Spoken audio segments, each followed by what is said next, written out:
शहर का एक डीएसपी जो कि अपनी गाड़ी में बैठा हुआ कहीं जा रहा था, तभी अचानक उसकी नज़र फुटपाथ पर एक टपरी पर पड़ती है। उस टपरी पर एक औरत जो कि समोसे बना रही थी और चाय बेच रही थी, और वह नौजवान औरत थी, सुंदर बहुत थी, और बहुत सारे लोग वहाँ पर लाइन लगाकर खड़े हुए थे क्योंकि उसकी सुंदरता को देखने के बहाने वहाँ पर समोसे खाने के लिए बहुत सारे लोग आया करते।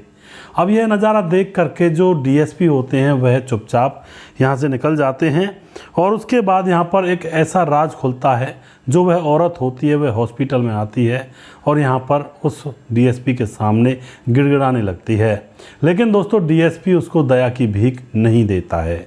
आखिर क्या हुआ था इस घटना के अंदर, पूरी जानकारी यहाँ पर लेने वाले हैं। इन छोटी छोटी घटनाओं से हमें बहुत कुछ जीवन के अंदर सीखने को मिलता है, इसलिए इन चीज़ों को अच्छी तरह से गौर से सुना करें। नमस्कार, मैं हूँ सुदेश कुमार, मेरे गोपाल चैनल में आपका स्वागत है। दोस्तों, एक राहुल नाम का लड़का जो कि अपने माँ बाप के साथ रहा करता है। माँ बाप ज़्यादा अमीर नहीं हैं, माँ बाप अपना खेतीबाड़ी करते हैं और अपने बेटे को पढ़ा रहे हैं। राहुल कॉलेज में पढ़ा करता है, और कॉलेज में एक लड़की जिसका नाम होता है पूजा, बहुत ही अमीर ख़ानदान से थी, और वह कॉलेज में पढ़ने के लिए भी गाड़ी से आया करती थी। अब तो उसके ऊपर बहुत सारे लड़के मरा करते थे क्योंकि वह अमीर भी थी और साथ में खूबसूरत बहुत थी, और कपड़े बहुत ही अच्छे अच्छे पहन कर आया करती थी। अब तो दोस्तों यहाँ पर राहुल की और उस लड़की की बातचीत होने लगती हैं, क्योंकि राहुल देखने में बहुत ही सुंदर था और सीधा सादा था, शरीफ था, और लड़की का दिल उस राहुल के ऊपर आ जाता है क्योंकि जब इसे एक ही क्लास में पढ़ा करते हैं तो लोगों को एक दूसरे के बारे में जानकारी हो जाती है और एक अट्रैक्शन होता है। अब तो यह दोनों एक दूसरे से बातचीत करने लगते हैं और दोनों की मुलाकातें बढ़ जाती हैं। धीरे धीरे वह लड़की इस राहुल से प्यार करने लगती है। राहुल के भी कहीं ना कहीं मन में उस लड़की के प्रति प्यार उमड़ता था, लेकिन वह चुप लगा जाता था क्योंकि उसको पता था उसके खुद के माँ बाप बहुत गरीब हैं और लड़की बहुत ज़्यादा अमीर है, तो इनका मिलन नहीं हो सकता। इसलिए वह ज़्यादातर दूर दूर सा रहा करता था। लेकिन दोस्तों, लड़की को इश्क का जुनून चढ़ गया था। वह तो राहुल से ही प्यार करना चाहती थी, उसी से शादी करना चाहती थी। तकरीबन 6-7 महीने बाद अब लड़की कह ही देती है राहुल से कि मैं तुमसे शादी करना चाहती हूँ। राहुल जैसे ही यह बात सुनता है तो राहुल कहता है, तू पगली तो नहीं हो गई है? मैं कहाँ, मैं कितना गरीब और तुम कितनी अमीर, तुम्हारे घर वाले ही नहीं मानेंगे शादी के लिए, और तुम मेरे घर में दुल्हन बनकर जाओगी, क्या तुम वहाँ पर रह पाओगी? क्योंकि हम तो खेतीबाड़ी करते हैं, किसान हैं, हमारे घर भी इतने अच्छे नहीं होते और बहुत सारा काम भी होता है घरों में, पशुओं को पाला जाता है, तो क्या तुम पशुओं का काम और मेरे घर में वहाँ के माहौल में रह पाओगी?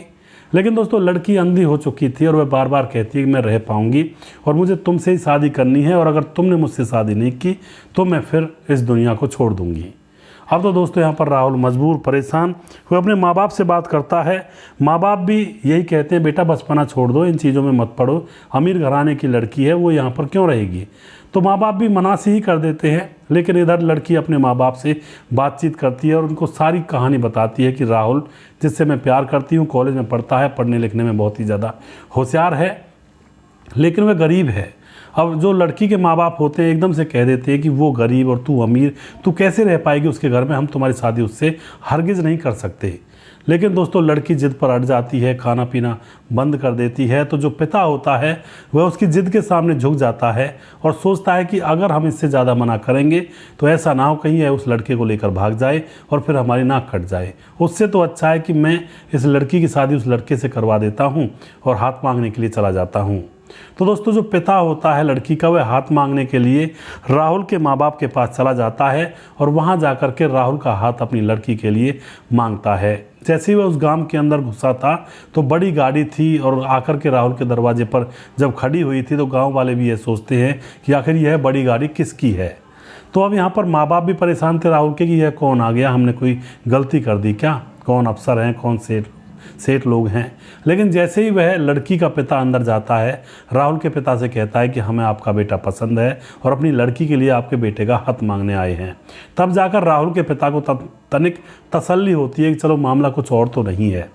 उनकी खातिरदारी जैसी तैसी होती है उन गरीब लोगों पर, वह करते हैं बेचारे गरीब तो क्या, वो मन की गरीब बात होती है एक तरह से सोचा जाए तो। अब वह जैसे तैसे उनकी करते हैं खातिरदारी, और उस खातिरदारी से जो लड़की का पिता होता है बहुत खुश होता है। देखता है परिवार के अंदर सभी लोग एक रूटीन टाइप में रहते हैं, यानी कि एक इनके अंदर एक संस्कार है, अच्छे से आप भगत करते हैं, अच्छे से बोलते हैं, तो बहुत ही पसंद आता है वह परिवार लड़की के पिता को, और वह वहाँ पर रिश्ता तय कर देता है। उसके बाद शादी की तारीख रखी जाती है और बड़े धूमधाम से इन दोनों की शादी कर दी जाती है। शादी में जैसा कि आप लोगों को पता होगा दोस्तों, लड़की काफ़ी दहेज लेकर आई थी, और दहेज इतना था कि भाई घर के अंदर सामान रखने की जगह भी नहीं बची थी। अब वह घर के अंदर आती है, लेकिन जो राहुल के माँ बाप और राहुल की एक बहन होती है, उनको दहेज से कोई मतलब नहीं था। वह तो अपनी भाभी से बहुत ज़्यादा प्यार करते थे। माँ बाप भी अब इस लड़की पूजा से बहुत ज़्यादा प्यार करते, कुछ भी काम नहीं करने देते थे, कह देते थे बेटी तुमने कभी किया नहीं है ये काम, हम अपने आप कर लेंगे। अब दोस्तों कहते हैं ना, खाली इंसान बेगार का घर होता है। अब पूजा बिल्कुल खाली हो जाती है, कॉलेज जाना बंद हो जाता है क्योंकि उसने पढ़ाई बंद कर दी थी। राहुल अभी भी पढ़ाई कर रहा था। अब यहाँ पर वह खाली रह जाती है, ननद और सास उससे कुछ काम नहीं करवाती हैं, तो वह फ़ोन में लगी रहती है। अब जो उसका पति होता है एक दिन कहता है कि अब मुझे पढ़ाई करने के लिए शहर में जाना होगा, कोचिंग लेनी है। अब यहाँ पर राहुल तो चला जाता है, घर में अकेली पूजा रह जाती है अपनी सास ससुर और ननद के साथ, और वहाँ पर वह फ़ोन चलाने लगती है। फ़ोन चलाकर अपना टाइम स्पेंड करती है और मनोरंजन करती है। लेकिन दोस्तों अब इस कहानी में एक और नया मोड़ आ जाता है। अब फ़ोन के ऊपर उसकी मुलाकात हो जाती है एक संजय नाम के लड़के से, और उससे चैटिंग वगैरह होती है। संजय देखने में बहुत ही खूबसूरत था, और उसके बाद वह संजय से प्यार कर बैठती है, उससे खूब फ़ोन करती है, और उसका फ़ोन नंबर लेकर के अपने फ़ोन में राहुल के नाम से सेव कर लेती है, यानी कि अपने पति के नाम से, जिससे कि जो ननद है या फिर सास ससुर हैं वो देखें किससे बात कर रही है तो उनको लगे कि राहुल का नंबर है। उसके बाद उससे घंटों घंटों तक बातचीत किया करती, रोक टोक कोई थी नहीं। अब तो दोस्तों ये दोनों एक दूसरे से इतना प्यार करने लगते हैं कि अब ये दोनों एक दूसरे के साथ रहना चाहते हैं। लेकिन अभी जो लड़की है पूजा अपने घर गृहस्थी में अपने पति के साथ ही थी। पति एकदम से अचानक सरप्राइज़ देने के लिए रात को 10 बजे अपने घर पर आता है, और एकदम से पत्नी का कमरे का दरवाज़ा खोल देता है। तो पत्नी किसी से बात कर रही थी, और वह पति को देखते ही डर जाती है, सहम जाती है, और उस फ़ोन को तकिए के नीचे रख देती है। गर्मियों के दिन थे, एकदम पति आ जाता है, कहती है आप इतने ऐसे किस तरह से आ गए। वह कहता है मैं तुम्हें सरप्राइज़ देना चाहता था। उसके बाद दोस्तों यहाँ पर जो फ़ोन रखा गया था तकिए के नीचे, उसको वहीं पर छोड़ करके जो पत्नी पूजा होती है वह कहती है गर्मी बहुत है, मैं नहा कर आती हूँ। वह बाथरूम चली जाती है, और इधर जो फ़ोन तकिए के नीचे रखा गया था उस पर साइलेंट कॉल आ रही थी किसी की। और फिर यहाँ पर जो पति राहुल होता है उस कॉल को देखता है, वह तो किसी राहुल के नाम से फ़ोन आ रहा था। अब उस फ़ोन नंबर को वह नोट कर लेता है और चुपचाप रख लेता है, और अभी पत्नी से वह कुछ नहीं कहता है। उसके दूसरे दिन दोनों पति पत्नी मंदिर में जाते हैं भगवान के दर्शन करने के लिए। अब वहाँ पर भी वह फ़ोन साइलेंट में बहुत ज़्यादा बज रहा था, बहुत सारी कॉलें आ रही थी। तभी पत्नी थोड़ा सा बहाना करके साइड में होकर उससे कहती है संजय से कि अभी मेरे पति मेरे साथ हैं, अभी तुम फ़ोन मत करो। लेकिन पति इन सारी चीज़ों पर नज़र बनाए हुए था। अब ये दोनों पति पत्नी घर आ जाते हैं। घर आने के बाद क्या होता है, जो पति होता है राहुल, वह एकदम से अपनी पत्नी से कहता है कब से चल रहा है ये। पत्नी कहती है क्या चल रहा है। तो वह कहता है कि तुम किसी से फ़ोन करती हो, और मैंने उस नंबर पर फ़ोन भी किया था। जब उसने फ़ोन किया था तो उधर से संजय बोल रहा था, और राहुल ने कहा था कि भाई रॉन्ग नंबर, में तो किसी और से मिला रहा था, वैसे आप कौन बोल रहे हो। वह कहता है मैं संजय बोल रहा हूँ। तो दोस्तों पति को सारी चीज़ें पता चल चुकी थी। पत्नी से कहता है कि तुम संजय नाम के लड़के से प्यार करती हो, उसके प्यार में पड़ी हो, तुम्हें शर्म नहीं आती। मैंने पहले ही कहा था मुझसे शादी मत करो, क्योंकि तुम्हारा हिसाब किताब अलग है, मेरा हिसाब किताब बिल्कुल ही अलग है। अब तो इन दोनों के बीच में झगड़ा होता है, और जो पत्नी होती है वह चिड़चिड़ी हो जाती है, और दूसरे दिन अपना बोरिया बिस्तरा बांध करके अपने मायके चली जाती है। उसके बाद राहुल भी अपना पढ़ने लिखने के लिए कोचिंग सेंटर पर चला जाता है। और दोस्तों 4 दिन के बाद राहुल को खबर मिलती है कि उसकी पत्नी पूजा संजय को लेकर फरार हो गई है और उसके साथ शादी कर ली है।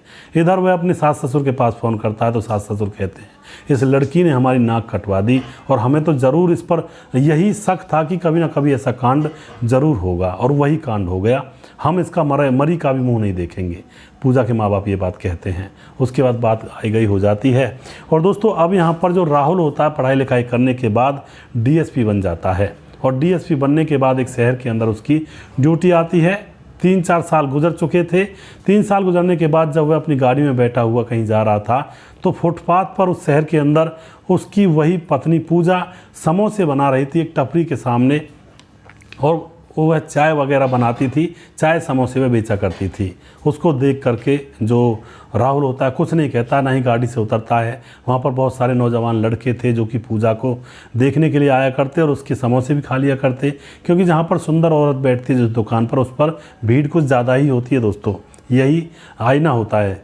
उसके बाद क्या होता है, वह अपना हॉस्पिटल जा रहा था, हॉस्पिटल में चला जाता है क्योंकि वहाँ पर एक कैदी को पाँव में गोली लगी थी, क्योंकि वह चोरी करके भाग रहा था। तो पुलिस ने जब उस पर गोली चलाई तो उसके पाँव में गोली लग गई थी। दूसरी बात, वह कुछ और टाइप का आदमी था। उसके बाद वहीं पर जैसे डीएसपी राहुल वहीं पर उसकी देखरेख कर रहा था, उसके अंडर में वो केस था, तो तभी एक औरत को कुछ लोग उठाकर लाते हैं, कह रहे होते हैं कि यह समोसे और चाय बेचती है और एकदम से इसको चक्कर आ गए और यह गिर गई। तो डॉक्टर उसको अपने काबू में लेते हैं, उसको ग्लूकोज वगैरह चढ़ाते हैं। अब दोस्तों जब उसकी आंख खुलती है, राहुल उस औरत को देख रहा था क्योंकि वह तो पूजा थी उसकी जो पिछली पत्नी थी। उसके बाद जब पूजा की आंखें खुलती हैं तो राहुल उसको दिखाई देता है, डीएसपी था, वहाँ पर जाती है और रोने लगती है, उसके पाँव पकड़ लेती है, कहती है राहुल तुम मुझे माफ़ कर दो, मैं उम्मीद यही लगाकर तुमसे माफ़ी मांग रही हूँ। बाकी उसके बाद मुझे ज़्यादा कोई कुछ कहना नहीं है आपसे, बस ये है कि मैंने गलती की थी और मैं अपनी गलती की सज़ा भुगत रही हूँ। अब दोस्तों यहाँ पर जो वह बिस्तर पर पड़ा हुआ था, वह अपराधी जिसके पाँव में गोली लगी थी, वह संजय था। उसके मुंह पर थप्पड़ मार देती है जाकर के, कमीने तूने मेरी ज़िंदगी बर्बाद कर दी। अब यहाँ पर जो डीएसपी राहुल होता है वो पूछता है कि क्या चक्कर है, ये कौन है? तो पूजा कहती है कि ये मेरा वही पति है जिसके साथ में भागी थी, संजय है। इसने कहा था कि तुम अपने घर से सोने चांदी की चीज़ें ले आओ, कुछ पैसे ले आओ, हम अपनी ज़िंदगी अच्छे से गुजारेंगे। मैं घर से खूब सारा पैसा ले गई, मेरे भी पैसे थे अकाउंट में और सोने चांदी की चीज़ें भी ले गई। जब तक वो पैसे चले तब तक तो ये मेरे पास रहा पति बनकर, और जैसे ही पैसे ख़त्म हो गए यह मुझे छोड़कर वहाँ से फ़रार हो गया। दोस्तों अब जो डीएसपी जिसका नाम होता है राहुल, वह कहता है कि यह इसका यही काम है, इसीलिए पकड़ा गया है। नई नई लड़कियों को फंसाता है और फिर उनसे शादी रचा करके उनके पैसों को छीनकर और फिर यहाँ से फरार हो जाता है। अब तो लड़की को पता लग चुका था कि उसकी नादानी की सज़ा तो उसे भुगतनी ही पड़ेगी। पूजा कहती है क्या तुमने कुछ शादी नहीं की अभी तक? लेकिन राहुल कहता है मैंने शादी तभी कर ली थी तुम्हारे जाने के बाद, मैं क्या करता अकेला।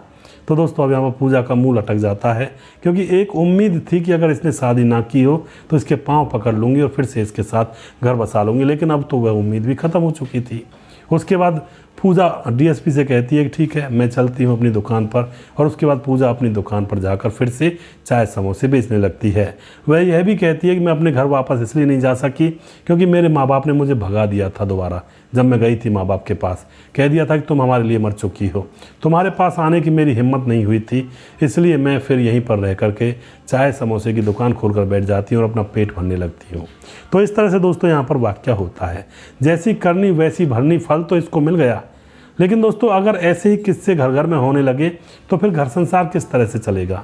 तो सावधानी से जीवन जीने की हमको ज़रूरत होती है, और छोटी छोटी गलतियों के पीछे बहुत बड़े बड़े नुकसान कर बैठते हैं लोग।